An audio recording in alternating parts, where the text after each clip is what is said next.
Pour acheter de la crypto-monnaie aujourd'hui, plusieurs possibilités. Utiliser des plateformes d'achat centralisées ou bien des plateformes décentralisées. Alors si tu ne sais pas trop quelle est la différence entre ces deux univers, ces deux notions, eh bien cette vidéo justement va t'expliquer les différences fondamentales et les différences de philosophie entre ces deux fonctionnements. C'est ce que nous allons voir dans quelques minutes dans cette vidéo. Alors avant d'aller plus loin, tu le sais, passage obligatoire, tu me likes cette vidéo. Un petit pouce bleu, franchement pour toi c'est pas grand chose mais pour moi ça compte énormément pour promouvoir cette chaîne dont le nombre d'abonnés, comme tu peux le voir ici à droite, augmente de plus en plus de jour en jour et je vous remercie tous les uns les autres de vous être abonnés à ma chaîne. Il faut faire monter ce compteur, je compte sur toi pour t'abonner si ce n'est pas déjà fait et pour faire passer le mot si cette chaîne dédiée à la blockchain et à la crypto-monnaie intéresse ton entourage. Alors, autre nouveauté également aujourd'hui, c'est que sur cet écran, je vais afficher le prix de 5 ou 6 crypto-monnaies. Je ne sais plus quel est le nombre de cryptos que j'ai retenu. En tout cas, tu vas voir passer différentes valeurs, différents prix qui s'actualisent en temps réel en fonction du prix du marché. Et l'objectif, le jeu, alors pour l'instant il n'y a rien à gagner, il n'y a pas de récompense, on verra peut-être plus tard si on met en place ces récompenses et si on renouvelle l'opération, mais en tout cas aujourd'hui je t'invite à indiquer en commentaire de cette vidéo, dans les commentaires, si tu devines quels sont les tokens retenus dont les prix vont s'afficher tout au long de cette vidéo, où tu verras d'ailleurs le cours varié, eh bien tu le saisis en commentaire et dans quelques jours je donnerai la réponse également en commentaire épinglé. Voilà, ça c'est fait, c'est la petite nouveauté et ça permettra également de vidéo en vidéo, de mois en mois, de voir un petit peu le cours des cryptos que je retiens et qui sont pour moi des cryptos importantes. Et petit indice pour trouver justement quels sont les cryptos que j'ai aujourd'hui listés dans cet afficheur, eh bien ce sont des cryptos qui me tiennent à cœur, qui sont celles sur lesquelles j'ai investi. Et les petits indices, justement, tu vas pouvoir les retrouver dans les vidéos précédentes, mais aussi dans le canal Telegram où nous sommes là aussi une communauté à échanger. Et sur ce canal, je donne régulièrement mes positions, mes avis sur le marché. Et si tu remontes un peu le fil du canal Telegram, tu verras quelles sont mes cryptos favorites, celles qui sont aujourd'hui présentées ici à ma droite. Alors, on va revenir sur le sujet du jour, la différence entre un exchange centralisé et un exchange décentralisé. Les deux sont des outils qui te permettent d'acheter de la crypto-monnaie. Alors, on va partir par l'exchange. La famille d'exchanges qui sont les plus connus, ce sont les exchanges centralisés, ce que nous appelons également des CEX, des CEX pour Centralized Exchange. Alors, très simplement, on peut considérer que ces exchanges, ces plateformes d'achat de crypto-monnaie, sont un petit peu semblables à l'univers des banques traditionnelles. Pourquoi cela? Eh bien parce qu'on a derrière un tiers, un organisme qui appartient à une société qui va gérer cette plateforme d'achat. Et la preuve en est, le jour où tu t'inscris sur cette plateforme, il faut présenter son identité, indiquer sa civilité et justifier sa civilité par la présentation d'un KYC. J'en ai déjà parlé précédemment. C'est l'envoi à la plateforme de papiers d'identité. Ça peut être une carte d'identité, un passeport, un permis de conduire, ça dépend de ce que demandent les plateformes. Mais en tout cas, ces plateformes centralisées demandent à ce que chaque inscription soit validée par un document authentique d'identité de la personne. Ça, c'est la première chose à retenir puisque, je le répète, ceci étant centralisé, ça appartient à un organisme. Alors ce tiers opérateur justement joue le rôle d'intermédiaire. Lorsque l'on va acheter ensuite de la crypto-monnaie, on va l'acheter à la plateforme qui au préalable a pris soin de provisionner sur l'ensemble de ses fonds les différentes crypto-monnaies qu'il va proposer à ses clients, les clients que vous êtes puisque vous achetez de la crypto-monnaie sur leur plateforme. Donc ces entreprises, ces tiers disposent eux-mêmes dans leurs fonds propres les valeurs nécessaires aux crypto-monnaies qu'ils présentent. Alors, quelles sont les crypto-monnaies justement proposées par les uns les autres? Eh bien, tout va dépendre des exchanges auprès desquels vous allez vous adresser et toutes les plateformes ne présentent pas les mêmes crypto-monnaies. Alors, pour avancer également et pour être très clair, je vais vous donner le nom de ces exchanges qui sont aujourd'hui les plus utilisés, les plus réputés, ceux dont d'ailleurs je vous ai déjà parlé par le passé, notamment la plateforme Coinbase. Voilà, j'ai fait des vidéos précédemment où je vous expliquais comment on pouvait acheter du Bitcoin sur Coinbase.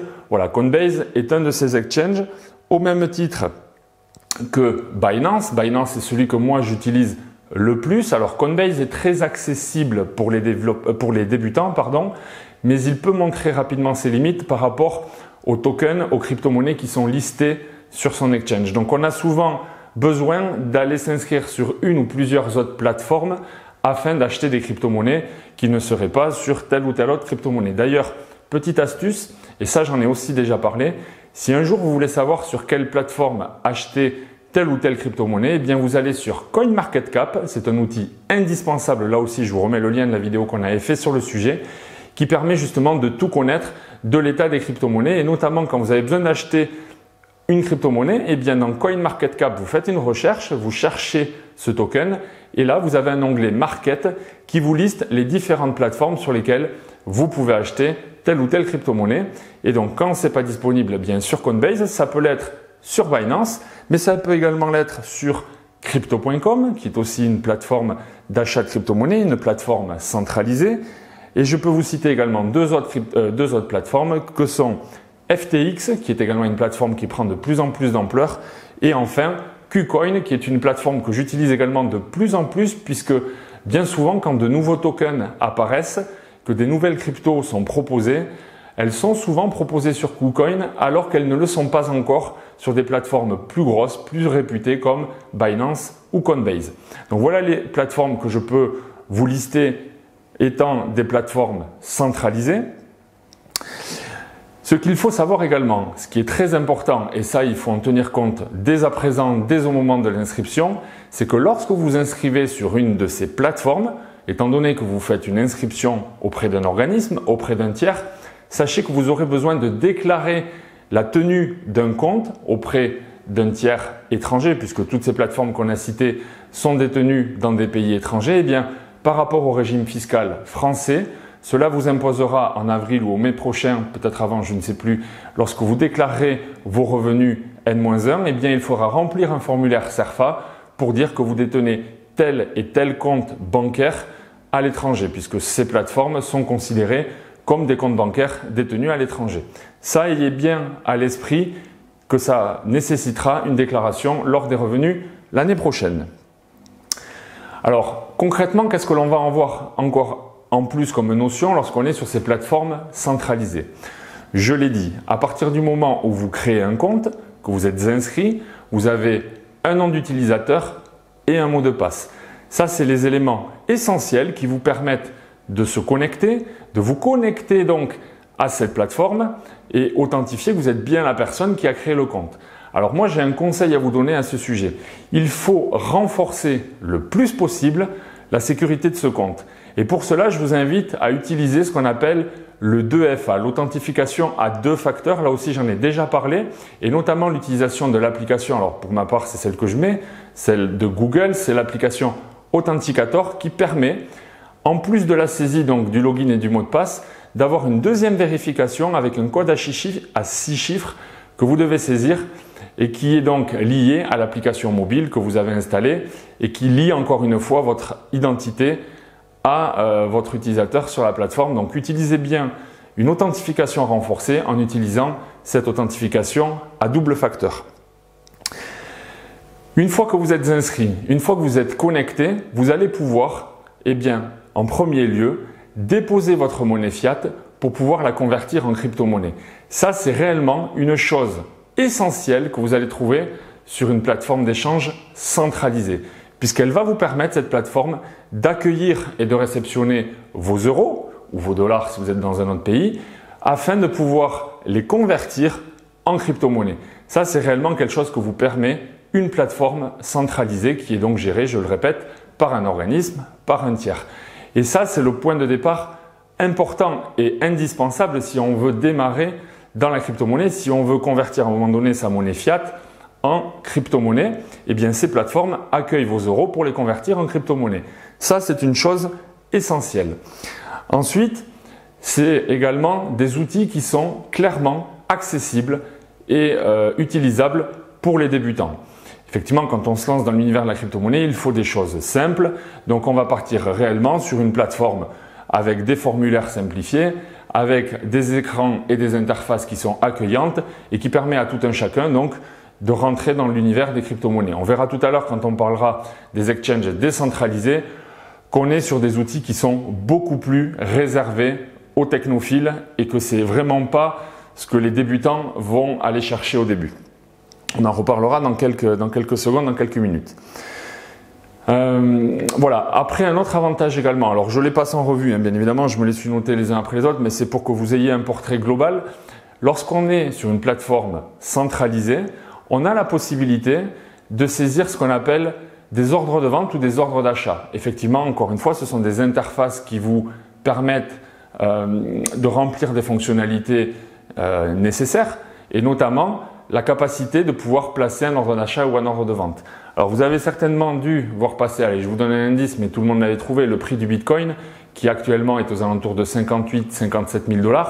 Eh bien, admettons, vous souhaitez placer un ordre d'achat dans l'hypothèse où le Bitcoin redescendrait à 55 000 ou 50 000 $, on peut sur ces plateformes-là enregistrer à l'avance une transaction si une condition est respectée. Inversement, si le Bitcoin monte à 60, 65, 70 et que vous souhaitez exécuter un ordre de vente, c'est la même chose. Vous enregistrez cet ordre sur ce type de plateforme.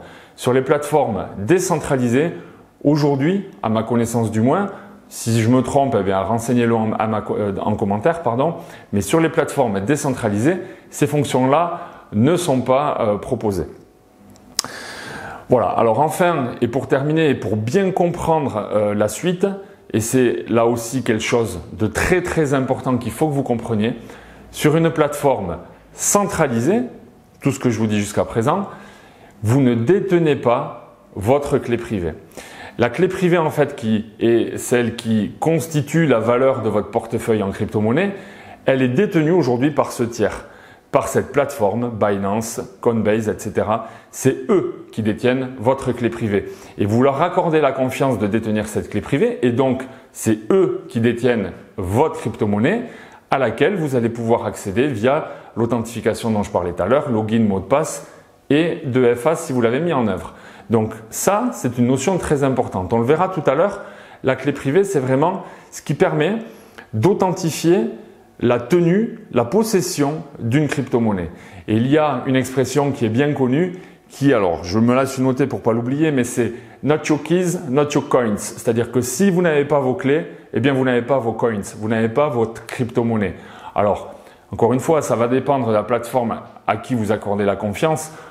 Pensez bien qu'aujourd'hui, si vous êtes sur Binance, Coinbase ou celle que j'ai citée tout à l'heure, ce sont des plateformes qui ont été auditées, qui ont été analysées et qui ont largement démontré leur sécurité, même si elles ne sont pas infaillibles, mais comme une banque aujourd'hui traditionnelle qui peut aussi se faire hacker. Mais là, en tout cas, vous leur accordez une confiance et c'est eux qui détiennent votre clé privée et ce sont donc eux qui détiennent votre crypto-monnaie et vous accédez à la gestion de votre crypto-monnaie et vraiment on peut faire le parallèle avec la tenue d'un compte bancaire dans une banque traditionnelle. L'argent, vous ne l'avez pas chez vous, vous n'avez pas dans vos tiroirs, vous l'avez dans un coffre, vous l'avez de manière dématérialisée, vous l'avez sur un compte bancaire à qui vous avez accordé une confiance et vous vous connectez également à la gestion de votre portefeuille d'euros en vous connectant à l'application de votre banque. C'est vraiment le même fonctionnement, c'est le même parallèle que l'on peut faire. Et vous allez voir après, donc, quand je vais aborder les exchanges décentralisés, qu'on est dans une autre notion. Voilà, je ne fais pas plus long là-dessus. Retenez que c'est vraiment la porte d'entrée pour faire des opérations donc, en crypto-monnaie. Et aujourd'hui, de nombreuses personnes donc, utilisent toutes ces plateformes sans aucun problème. Ce qu'il faut comprendre bien évidemment, c'est qu'en utilisant ces plateformes, vous êtes tracé, vous êtes fiché, vous êtes clairement identifié par votre identité qui a été enregistrée et que si des autorités du pays souhaitent questionner donc ce tiers et cet organisme de crypto-monnaie, les informations de tenue de compte pour savoir si vous avez telle valeur en Bitcoin sur un compte, vous ne pourrez pas le cacher. C'est des choses qui sont aujourd'hui accessibles par un gouvernement, par un État, si en tout cas il y avait une enquête et s'il voulait vraiment analyser quelles sont vos valeurs en crypto-monnaie. Puisque vous êtes de manière apparente sur une plateforme, vous n'êtes pas en mode caché, je dirais. Alors c'est toute la différence avec ce qui va suivre maintenant, à savoir les DEX. Les DEX pour Decentralized Exchange. Ce sont vraiment les exchanges décentralisés, les plateformes décentralisées. À la différence de ce qu'on a vu précédemment, eh bien là, c'est géré par personne. Il n'y a pas d'organisme, il n'y a pas d'individu. On est vraiment dans un fonctionnement qu'on appelle pair à pair. On utilise pleinement la blockchain, alors comme c'est le cas avec les exchanges centralisés, mais là, c'est vraiment la blockchain qui est le seul support de gestion de votre crypto-monnaie. Et les échanges se font entre vous et les autres utilisateurs du réseau qui vont alimenter ce que l'on appelle des pools de liquidité, on va en reparler dans quelques secondes, qui proposent donc sur la blockchain d'alimenter des réserves, des caisses, on va dire, de telle et telle crypto-monnaie. Et vous-même, quand vous allez vouloir acheter telle crypto-monnaie, eh bien ça va se faire parce que vous vous adressez à un échangeur décentralisé qui a dans ses réserves de liquidité suffisamment de valeur proposée par les autres utilisateurs. Et c'est là que vous allez pouvoir vous faire un échange, puisque à chaque fois qu'on achète une crypto-monnaie, il faut bien comprendre que c'est à chaque fois un échange de crypto-monnaie.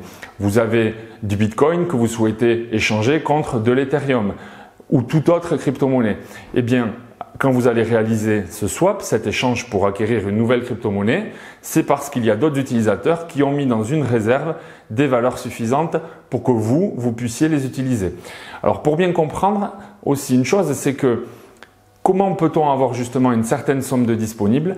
Eh bien, chacun est, on va dire, invité, est incité à justement déposer des réserves de façon à ce qu'il y ait une réserve disponible pour des gens qui souhaiteraient faire des achats de crypto-monnaie.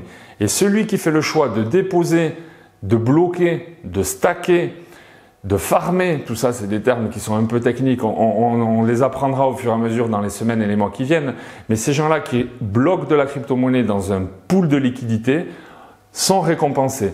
Il y a des taux de rémunération qui permettent de inciter donc les gens à stacker, à bloquer de la crypto-monnaie.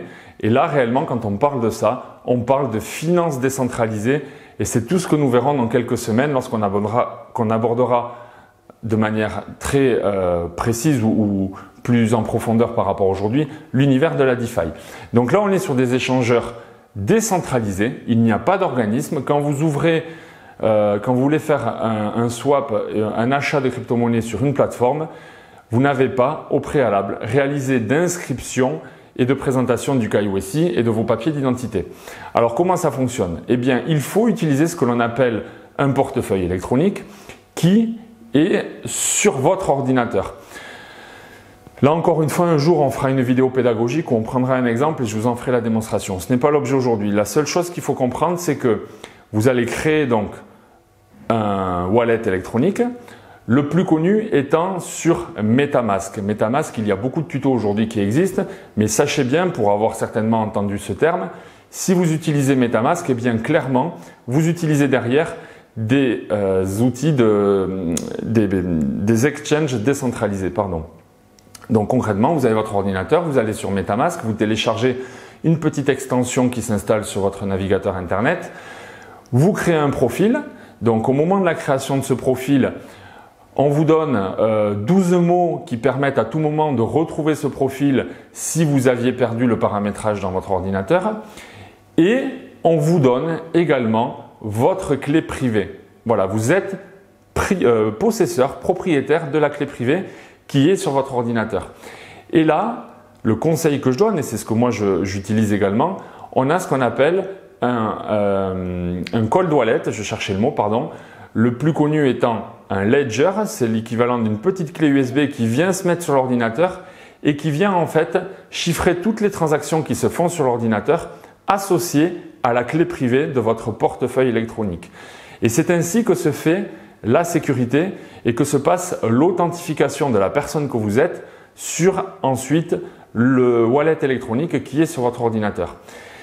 Alors ça c'est le prérequis, ça c'est le paramétrage sur l'ordinateur et une fois qu'on a fait ça, on se rend sur des plateformes style Uniswap pour le réseau Ethereum, le fameux réseau ERC20, ou alors on se rend sur PancakeSwap qui appartient à la Binance Smart Chain, qui sont des exchanges décentralisés sur lesquels vous allez vous rendre en ayant connecté la Ledger, en ayant votre petit wallet MetaMask configuré et activé.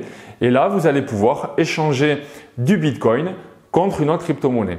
Et ça de manière décentralisée sans avoir à solliciter donc un intermédiaire, un exchange centralisé comme ceux qu'on a cités tout à l'heure. Ce qu'on ne peut pas faire dans ces échangeurs, c'est transformer de la monnaie fiat avec de la crypto-monnaie. Ce qui sous-entend que si vous avez besoin d'acheter une crypto-monnaie qui ne serait disponible par exemple que sur Uniswap, c'est le cas, il y a certains tokens, certaines cryptos par exemple qui sont listés sur Uniswap et qui ne sont pas listés sur des échangeurs centralisés comme Binance, Coinbase et les autres. Et bien à ce moment-là, si c'est sur Uniswap que vous devez faire votre achat, eh bien vous allez devoir par exemple convertir du Bitcoin dans le token que vous souhaitez acheter. Mais le problème, c'est que si vous n'avez jamais acheté de crypto-monnaie, eh bien là, vous ne pouvez pas déverser des euros pour acheter la fameuse crypto qui vous intéresse. Donc il faut au préalable avoir déjà de la crypto-monnaie. Et de la crypto-monnaie que l'on peut acquérir sur des exchanges centralisés, style Binance, Coinbase, etc., etc. Donc, si vous rentrez dans la partie aujourd'hui et que vous souhaitez déjà acheter un token qui ne serait listé que sur Uniswap, pour reprendre mon exemple, eh bien, premièrement, vous allez d'abord sur un échangeur centralisé dans lequel vous envoyez vos euros que vous échangez contre un stablecoin ou contre du Bitcoin. Ensuite, ce stablecoin ou ce Bitcoin, vous le transférez de l'échangeur centralisé vers l'échangeur décentralisé, Uniswap en l'occurrence.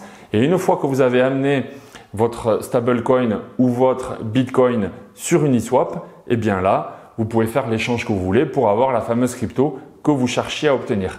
Donc ça, retenez-le bien, on ne peut pas, encore une fois, c'est des choses qui pourront peut-être évoluer plus tard, mais à ce stade, on ne peut pas envoyer de la monnaie fiat sur un échangeur décentralisé afin d'avoir directement telle ou telle crypto. Je reprends mes notes. Donc les échanges se font de pair à pair, sans intermédiaire. Alors, comment se fonctionne tout ça? Eh bien, il y a des algorithmes dans la blockchain et c'est l'exécution de ce qu'on appelle des smart contracts, des contrats intelligents. Je reprends l'exemple d'Uniswap où vous allez faire un échange d'une crypto en une autre. Eh bien, sachez que derrière, ce sont des contrats intelligents qui s'exécutent puisqu'il n'y a pas de validateur, il n'y a pas d'humain, il n'y a pas de plateforme qui va sécuriser la transaction. Ce sont des algorithmes, voilà, c'est la blockchain qui fait l'opération. Et derrière, c'est ces fameux smart contracts qui s'exécutent, smart contract étant l'équivalent d'un contrat intelligent. J'ai parlé tout à l'heure des pools de liquidité, donc je reviens à nouveau sur Uniswap qui aujourd'hui au niveau, on va dire, historique et au niveau réputation et au niveau des volumes, celui qui détient peut-être le plus de pools de liquidité, de trésorerie, de crypto-monnaies à proposer. Si on reprend le cas d'Uniswap, eh bien, pourquoi on peut faire justement des achats de crypto-monnaies sur cette plateforme? Eh bien, c'est parce qu'il y a des gens qui ont, avec différents protocoles, différents outils annexes et qui viennent utiliser la plateforme Uniswap, il y a des gens qui sont venus alimenter des pools de liquidité. Donc, sans rentrer trop dans le détail, retenez que des utilisateurs comme vous et moi sont incités à déposer, à stacker du stablecoin, ou bien des crypto-monnaies comme le Bitcoin, l'Ethereum, etc., contre des pourcentages rémunérateurs. Ça, c'est réellement le fonctionnement de la DeFi, c'est encore une fois ce que l'on verra plus tard. Et quand vous proposez dans des pools de liquidité votre crypto-monnaie pour la bloquer, pour la mettre à disposition des autres, vous avez des rendements à 10, 15, 20%, tout dépend, voire beaucoup plus, selon les pools de liquidité que vous utilisez. Et la quantité, ce qu'on appelle la TVL, la Total Value Locked, la valeur totale accueillis sur la plateforme. Voilà, tout ça, ce sont des calculs qui donnent des taux rémunérateurs qui diffèrent en fonction de la valeur du cours et du temps dans lequel nous sommes. Je ne vais pas plus loin. Vous avez compris le principe. Je referai des vidéos sur MetaMask, sur la Ledger, etc., etc. J'espère que cette vidéo vous aura enseigné ou vous aura éclairci sur des questions que vous posiez peut-être jusqu'à présent. J'espère également que vous avez retenu le nombre et les tokens que je vous présente aujourd'hui. N'hésitez pas à les mettre en commentaire. S'il y en a un qui fait le 5 sur 5 ou le 6 sur 6, je le mettrai à l'honneur. N'oubliez pas non plus d'aller sur le canal Telegram dans lequel, je rappelle, nous communiquons régulièrement avec la communauté qui s'est formée sur les mouvements de marché. Et moi, j'y indique régulièrement quel est mon sentiment sur le marché et je donne mes positions, également les achats que je fais, les ventes que je fais. Voilà, on continue, on va dire, l'apprentissage, la démocratisation de tout ça sur Telegram, les vidéos étant la base, le support et les échanges se faisant sur Telegram.